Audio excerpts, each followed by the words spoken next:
Hello, DF gents. What do you think of the PlayStation 5 Pro not selling out like many people expected? Do you think it's a sign of soft sales, or did we finally graduate the supply limited era that plagues the current console generation launch? Thanks for the fantastic content.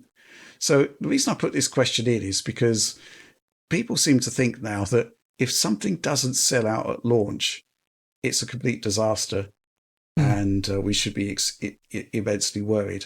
And yet, it used to be the case, I think, probably before the pandemic, that you could go into a shop and buy a console and it was a perfectly normal behavior. Normal interaction. And nobody was like predicting the doom of the PlayStation 3. That wasn't really supply constrained at launch. So I'm curious what you make about this, because obviously it is tied into the concept that the Pro is actually a really expensive machine. Should we be worried about it not selling out, Oliver? I think it's hard to say. I do think that probably demand will be a little bit softer than the PS4 Pro and the Xbox One X relative to those base consoles that generation, maybe just because the price is significantly higher this time around instead of kind of coming in at about the price of the launch price of those base machines last time around, which was a blessing relative to this for sure. But that's probably fine from Sony's perspective, I think, as well, because they're probably not trying to sell 100 million PlayStation 5 Pros. They're trying to sell 100 million PlayStation 5 family consoles. And if some of those happen to be PS5 Pros, that's great. But, you know, because they're making bigger margins in those consoles, but they're not trying to, you know, they're probably more interested in the overall health of the platform than what specific segment is going to that higher end console. But without knowledge of their internal operations and their scale, we don't really know what the case is there. And indeed, like, I remember going back, this is going back quite a ways, but like 14 years, 15 years, the new iPhones used to sell out like day of, right? They used to sell it tremendously.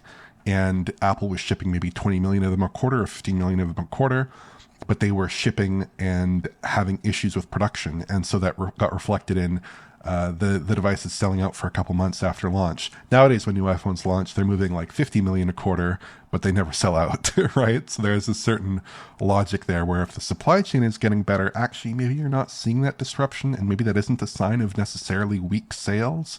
It could be perfectly fine because you just don't know what their end of the equation looks like. Alex? I think it makes sense, like what you're just saying there, the supply side being up to snuff this time around, along with the price, because it was like a competitive node at the beginning in the COVID crisis, and now it's not on the most competitive node, the SoC, and there is not the pandemic still exists in the background, obviously. Here, I won't say COVID doesn't currently exist. I just got a vaccination for it. But there's no government mandated like lockdowns and things like that at the moment. So it's a very different time, and I think that is reflected. And I don't think Sony, like you said, Oliver, I don't think they need to have a lot of these sold if they're making more money per unit, especially. That's just gravy for them. They're happy about that. And the only thing I would be hoping in time is that they sell enough units to incentivize developers to make good versions of PS5 Pro, like patches and stuff like that. Because if it doesn't sell a lot, you can see the incentive to make those things really worthwhile and great instead of just, oh, it's a res bump or the DRS is different or something. Like, that's pretty boring, right?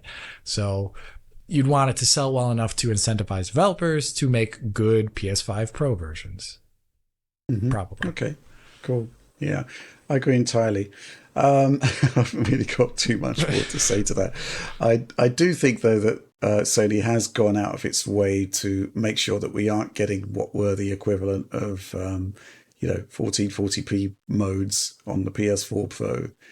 It's just kind of like the basic upgrade. Stuff like PSSR should be more impactful there. So I'm hoping. I think they learned a lot of lessons from the PS4 Pro. In terms of whether it sells out or not, well, the weird thing is that, obviously pre-launch there's like phases of stock. You've already seen some sellouts which are now not sellouts because new stock has arrived. It's all a bit weird in terms of judging the success of a piece of consumer electronics based on the fact that you can't actually buy it. It's just a bit weird.